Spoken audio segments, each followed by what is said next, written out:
ही उम्मीदवार है देश का प्रधानमंत्री नरेंद्र मोदी जी। जो उम्मीदवार जब हर घर बिजली पहुंचाया तो जनप्रतिनिधि रोक नहीं पाया, हर घर बिजली पहुंच गया, हर घर शौचालय पहुंच गया। आज 80 करोड़ जनता के घर में राशन पहुंच गया। आज महल से अगर जो गैस का चूल्हा तो झोपड़ी तक आ गया। आज 5 लाख का आयुष्मान भारत का कार्ड हर गरीबों को, हर भारतीयों को मिल रहा है। कोई भेद नहीं है। क्या चाहिए हमको? सामाजिक समता मूलक समाज, गरीब और अमीर का भेद से, भ्रष्टाचार से, असूली की प्रवृत्ति से, रंगदारी से। और ऐसे भी राजद के बारे में लोग कहता कि राजद का संस्कृति और संस्कार क्या है? दलाली, ठेकेदारी, रंगदारी, व्यभिचारी, भ्रष्टाचारी और अत्याचारी जमींदारी मानसिकता। यही है राजद का असली परिचय। क्या चाहेंगे इससे लोग को गलती से भी अपना एक वोट नहीं देना। हमको देश के प्रधानमंत्री जी को ताकत देना है जो 140 करोड़ जनता को। माननीय न्यायालय ने कहा था कि बिहार में जंगल राज है, और ऐसे नहीं कहा था। हर जाति के वैसे नौजवान के हाथ में हथियार थमा दिया और वो अपराधी बन गया। हर जाति के नौजवान के हाथ में हथियार थमाकर समाज को टूटने से रोकना। अगर एक दिन समाज टूट जाता है तो विकास भी बाधित होता है और देश भी विकास से वंचित रह जाता है। इसलिए आप सबसे आग्रह करूंगी कि इन सब के विषयों में हम सब नहीं पड़े। गांव के सभी परम श्रद्धेय अभिभावक, युवा मित्रों, माता बहनों, प्यारे बच्चों, आज हमारे क्लस्टर प्रभारी भारतीय जनता पार्टी प्रदेश की नेत्री बहन श्रीमती सजल झा जी, परम श्रद्धेय अभिभावक राम नारायण सिंह जी, प्रेमचंद जी, श्रीकांत प्रसाद जी, अरुण कुमार सिंह, अरविंद जी, शंभू जी, रेणु शंकर जी, जो उम्मीदवार के दामाद भी हैं, उनकी बच्ची निशी शंकर जी, रोहित चंद ठाकुर जी जो संचालन कर रहे हैं, अभिषेक जी, लोकसभा के संयोजक, अजीत कुमार गुड्डू जी, मोनू मिश्रा जी, रत्नेश कुमार टिंकू जी, महेश शाह जी, मनीष मिश्रा जी, प्रेस मीडिया के बंधुओं, यह चुनाव सांसद बनाने का नहीं है और न ही ये चुनाव सिर्फ प्रधानमंत्री बनाने का है। ये चुनाव बिहार बनाने का है। ये चुनाव बिहार के बच्चों के भविष्य को तय करेगा। हमारी आपकी जिम्मेवारी है कि जो लोग दो विचारधारा को लेके चल रहा है, एक विचारधारा राजद कांग्रेस की है और एक विचारधारा भाजपा एनडीए गठबंधन की है। भाजपा एनडीए गठबंधन सबका साथ सबका विकास की बात करता है। राजद कांग्रेस की गठबंधन परिवारवाद की विचारधारा को करना चाहता है। राजद कांग्रेस के लोग, हमारे बुजुर्ग बैठे हैं और कम शब्दों में बहुत बड़ी बात कही। राजद के लोगों ने, कांग्रेस की सरकार उसके पहले थी, कम उम्र में हमारे जो नौजवान मित्र बैठे हैं जो 15 साल के जंगल राज नहीं देखे थे, तो कांग्रेस की शासन हम लोग नहीं देखे थे। अंतिम समय के शासन में स्टूडेंट यूनियन का नेता थे। कांग्रेस बदलो, तानाशाही, हिटलरशाही खत्म करो, सब लोग आंदोलन में लग गए, सत्ता बदल भी दिए। गरीबों का मसीहा कह करके जिस व्यक्ति ने आया था, वह गरीबों का मसीहा हर जाति के लोग ने मिलकर के वोट दिया था सत्ता परिवर्तन के लिए। वो गरीबों का मसीहा अपनी सत्ता के लिए हमारे सामाजिक समरसता में आग लगा दिया, सामाजिक समरसता के भाव को तोड़ दिया, सामाजिक समरसता के ताना बाना को जातीय उन्माद में बदल दिया और देखा कि ये हवा नहीं पकड़ रहा है तो जातीय नरसंहार शुरू कर दिया। 100 विधवाएं एक बार चूड़ी फोड़ती थी, मांग का सिंदूर पोंछता था।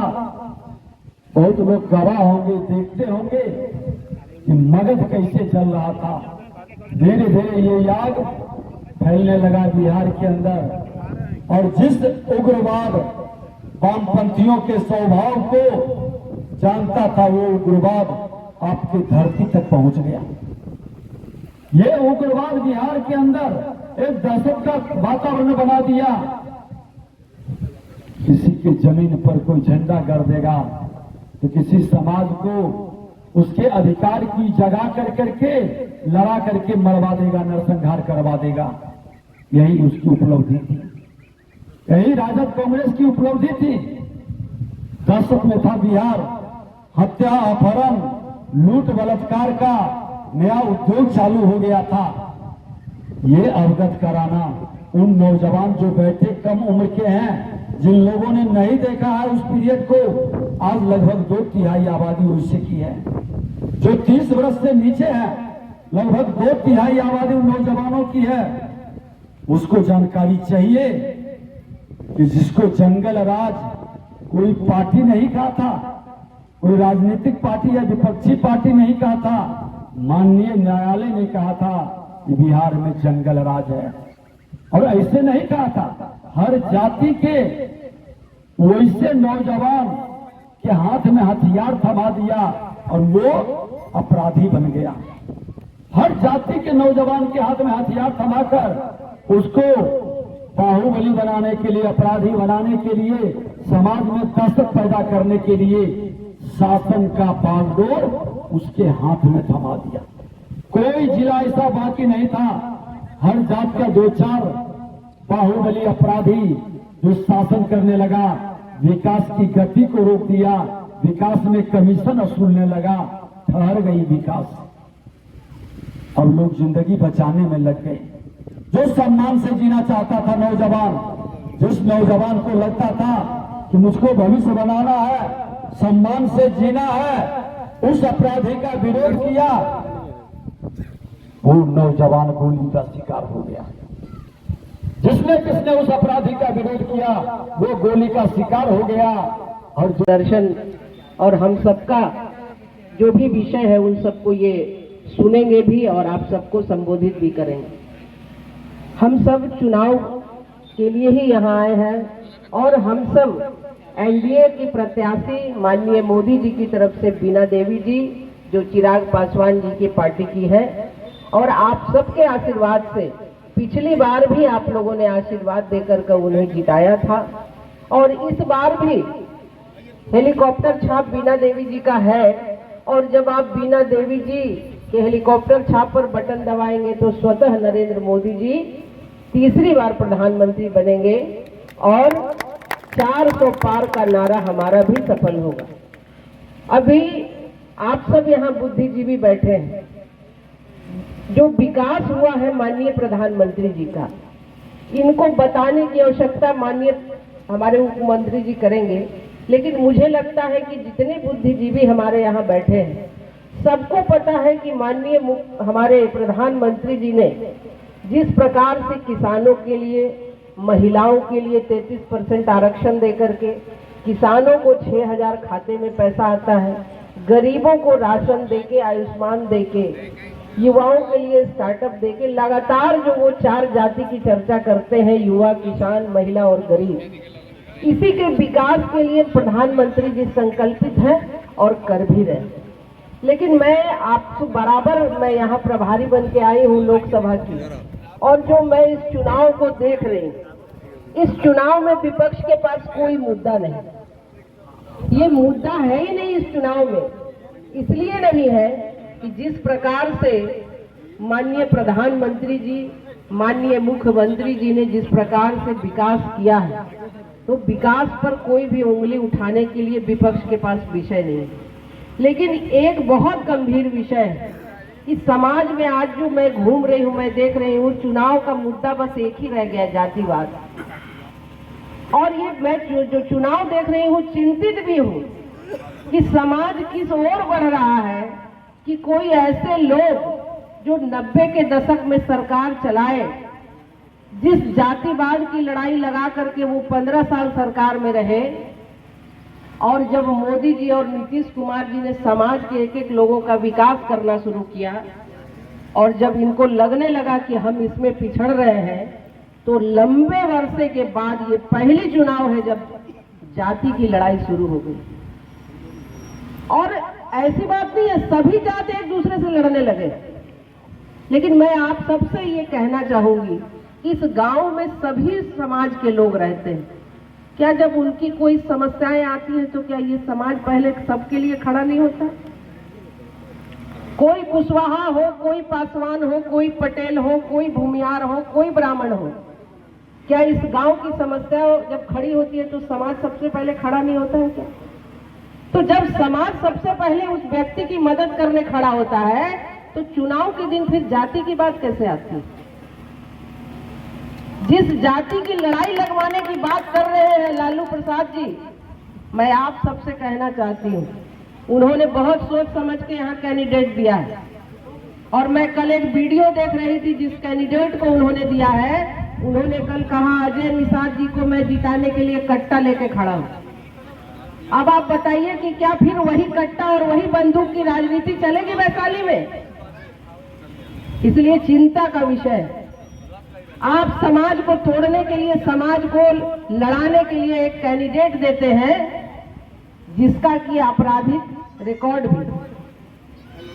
इसलिए हम सबको ये देखना है कि विकास कहाँ हो रहा है, व्यक्ति कैसा है जो चुनाव लड़ रहा है, और किसके प्रधानमंत्री बनाना है, यही मेरा विषय है। विषय ये नहीं है कि हम सांसद का चुनाव लड़ रहे हैं, विषय ये है कि हम देश का चुनाव लड़ रहे हैं। और अगर हम जाति पाति में पड़े, व्यक्ति विशेष में हम झांकने का प्रयास करें, तो आप सोच लीजिए कि जिस प्रकार से बिहार बर्बाद हुआ था, जिस प्रकार से बिहार का विकास रुका था, वो फिर से दोहरा जाएगा।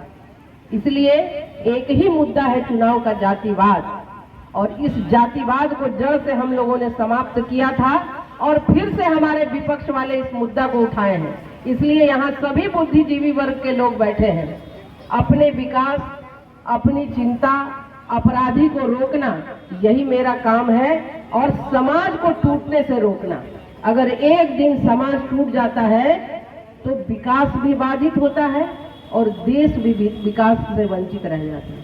इसलिए आप सबसे आग्रह करूंगी कि इन सब के विषयों में हम सब नहीं पड़े। ये देश का चुनाव है। मोदी जी ने किसी जाति धर्म के लिए स्पेशल न कुछ किया है, न किसी को रोका है। मोदी जी ने हर जात हर धर्म का विकास किया है।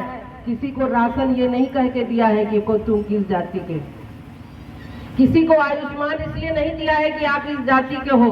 कोई किसी भी जाति धर्म का हो, विकास उसके लिए बराबर पहुंचता है। इसलिए आप सबसे आग्रह और निवेदन करती हूँ कि माननीय मोदी जी के हाथ को मजबूत करिए, बाकी कुछ नहीं देखना है, चुपचाप बैठना है और 25 तारीख को हेलीकॉप्टर छाप पर वोट दे करके मोदी जी को जिताना है।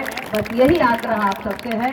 इसी के साथ मैं वाणी को विराम देती हूँ। एक बार नारा हम लोग लगाएंगे, अब की बार, अब की बार, फिर एक बार, फिर एक बार। और जब सब कुछ हो गया तो रामलला भी तो हम ही लोग लाए हैं। जो कुटिया में बैठा के ये लोग रखे थे, हम लोग रामलला को भी ले आए और सुंदर मंदिर बना दिए।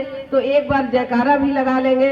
बोलिए जय श्री राम, जय जय श्री राम, सियापति रामचंद्र की, विजय सिन्हा जिंदाबाद, विजय सिन्हा जिंदाबाद, सम्राट चौधरी जिंदाबाद, चिराग पासवान जिंदाबाद, उपेंद्र कुशवाहा जिंदाबाद, जीतन राम मांझी जिंदाबाद, नरेंद्र मोदी जिंदाबाद, जेपी नड्डा जिंदाबाद, अमित शाह जिंदाबाद। और नारा तो बहुत लगा सकते हैं क्योंकि मेरे पास सभी समाज के मंत्री और नेता हैं।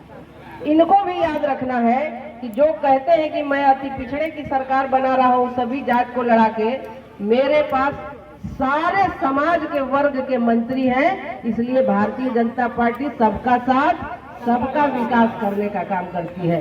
बहुत बहुत धन्यवाद।